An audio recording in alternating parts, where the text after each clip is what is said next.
राधे राधे, हरे कृष्णा। आप सभी का दिन शुभ हो और भगवान श्री कृष्ण की कृपा आप सभी पर हमेशा बनी रहे।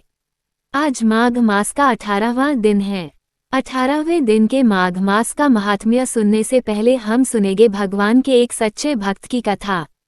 आप इस कथा को सुनकर वीडियो को लाइक करके कमेंट बॉक्स में जरूर बताइएगा कि आपको ये कथा कैसी लगी। एक गांव में एक पंडित रहते थे जो कृष्ण भगवान के अनन्य भक्त थे। उनका नाम रामनिवास था। वे रोज सुबह शाम कृष्ण के भजन गाते और अपने जीवन में हर पल उनका ध्यान करते। वे साधारण जीवन जीते थे, लेकिन उनका मन हमेशा भगवान में रमता रहता था।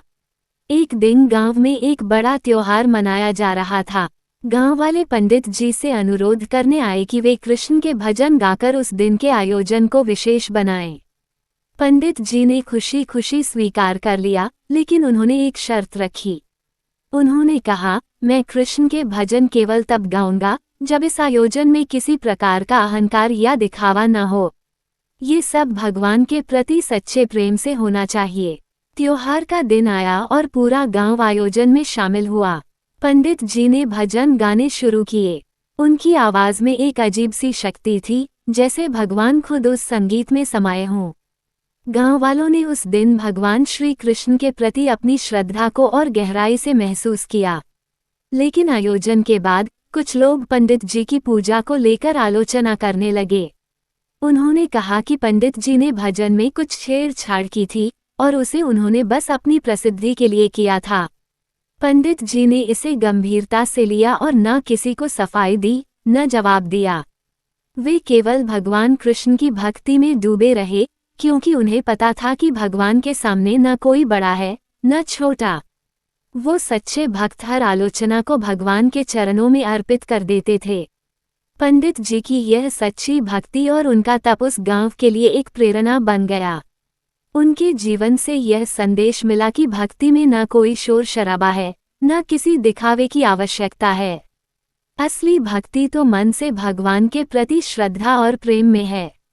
इस प्रकार पंडित रामनिवास का जीवन कृष्ण के प्रति अपार प्रेम का प्रतीक बन गया और वे गांव में एक आदर्श भक्त के रूप में सदैव याद किए गए। आइए अब सुनते हैं आज के माघ मास की कथा।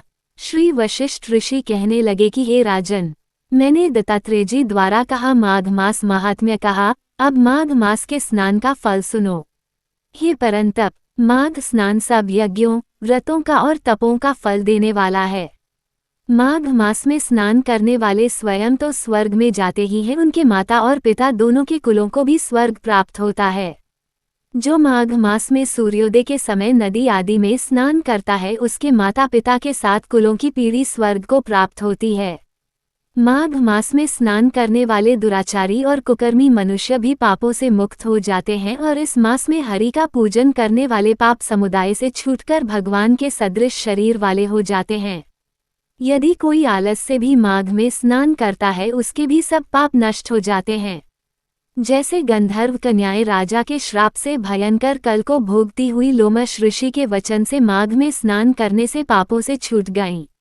ये वार्ता सुनकर राजा दिलीप विनय से पूछने लगा कि गुरुदेव, ये कन्याएं किसकी थीं? उनको कब और कैसे श्राप मिला? उनके नाम क्या थे? ऋषि के वाक्य से कैसे श्राप मुक्त हुई और उन्होंने कहाँ पर स्नान किया? आप विस्तार पूर्वक सब कथा कहिए। वशिष्ठ जी कहने लगे, हे राजा, जैसे अग्नि से स्वयं अग्नि उत्पन्न होती है, वैसे ही यह कथा धर्म और संतान उत्पन्न करती है। हे राजन, सुख संगीत नामक गंधर्व की कन्या का नाम विमोहिनी था। सुशीला तथा स्वर वेदी की सुम्बरा, चंद्रकांत की सुतारा तथा सुप्रभा की कन्या चंद्रिका, ये 5 सब समान आयु वाली तथा चंद्रमा के समान कांति वाली और सुंदर थी। जैसे रात्रि को चंद्रमा शोभायमान होता है, वैसे ही पुष्प की कलियों के समान खिली हुई यह अप्सराएं थी। ऊंचे प्योधर वाली पद्मनी वैशाख मास की कामिनी यौवन दिखाती हुई नवीन पत्तों वाली लता के सदृश, गोरे रंग सोने के सदृश चमकती हुई और सोने के अलंकारों से सुशोभित, सुंदर वस्त्र धारण किए हुए, अनेक प्रकार के गाने और वीणा अथवा बांसुरी तथा दूसरे बाजे बजाने में प्रवीण और ताल, स्वर तथा नृत्य कला में निपुण थी। इस प्रकार वे कन्याएं क्रीड़ा करती हुई कुबेर के स्थान में विचरती थी। एक समय कौतुकवश माघ मास मैं एक वन से दूसरे वन में विचरती हुई मंदिर के पुष्प तोड़कर सरोवर पर गौरी पूजा के लिए गईं।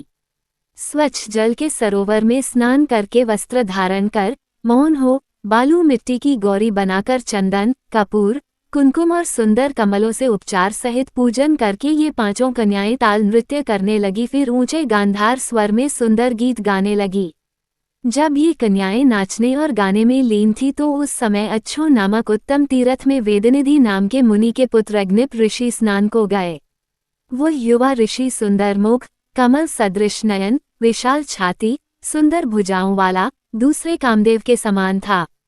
शिखा सहित दंड लिए, मृगचर्म ओढ़े, यज्ञोपवीत धारण किए हुए था।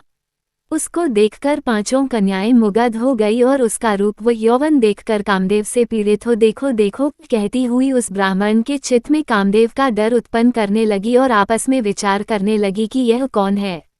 रति रहित होने से कामदेव नहीं और एक होने से अश्विनी कुमार नहीं। यह कोई गंधर्व या किन्न या कामरूप धारण कर कोई सिद्ध या किसी ऋषि का श्रेष्ठ पुत्र या मनुष्य है। कोई भी हो, ब्रह्माजी ने इसको हमारे लिए बनाया है।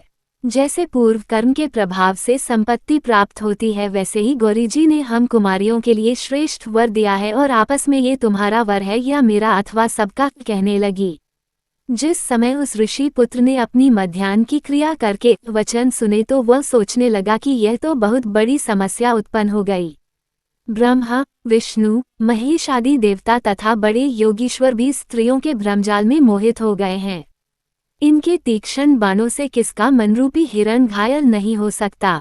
जब तक नीति और बुद्धि रहती है तब तक पाप से भय रहता है। जब तक की गंभीरता रहती है, यम विधि का पालन होता है, तब तक मनुष्य स्त्रियों के कामरूपी बाणों से बींधा नहीं जाता। ये मुझे उन्मत्त और मुग्ध कर रही हैं। किन गुणों से धर्म की रक्षा हो सकती है? स्त्रियों के मांस, रक्त, मल, मूत्र से बने घृणित और अशुद्ध शरीर में कामी लोग ही सुंदरता की कल्पना करके रमन कर सकते हैं। शुद्ध बुद्ध वाले महात्माओं ने स्त्रियों के पास रहना कष्टकारक कहा है, सो जब तक ये पास आए घर चले चलना चाहिए। अतः जब तक वह उसके पास आई वह योग बल के द्वारा अंतर्ध्यान हो गया। ऋषि पुत्र के अद्भुत कर्म देखकर वह चकित होकर डरी हुई चारों ओर देखने लगी और आपस में कहने लगी कि यह क्या इंद्रजाल था जो देखते देखते विलीन हो गया। और वह विरह की अग्नि में जलने लगी और कहने लगी कि हे कांत, तुम हमको छोड़कर कहाँ चले गए? क्या तुमको ब्रह्मा ने हमको विरह रूपी अग्नि में जलाने के लिए बनाया था? क्या तुम्हारा चित्त दया रहित है जो हमारा चित्त दुखाकर चले गए? क्या तुमको हमारा विश्वास नहीं? क्या तुम कोई मायावी हो? बिना किसी अपराध के हम लोगों पर क्यों क्रोध करते हो? तुम्हारे बिना हम नहीं जिएंगी। जहाँ पर आप गए हो हमें शीघ्र ले चलो, हमारा संताप हरो और हमें दर्शन दो। सज्जन लोग किसी का नाश नहीं देखते। हरे कृष्णा। आज के अध्याय में बस इतना ही। इसके आगे का वृतांत आप अगली कथा में जरूर सुनिएगा। आज की इस वीडियो से अगर आपको कुछ जानने और सीखने को मिला हो तो इस वीडियो को लाइक और चैनल को सब्सक्राइब करना बिल्कुल ना भूलें, क्योंकि वीडियो बनाने में बहुत मेहनत लगता है और आपके एक लाइक से बहुत मोटिवेशन मिलता है।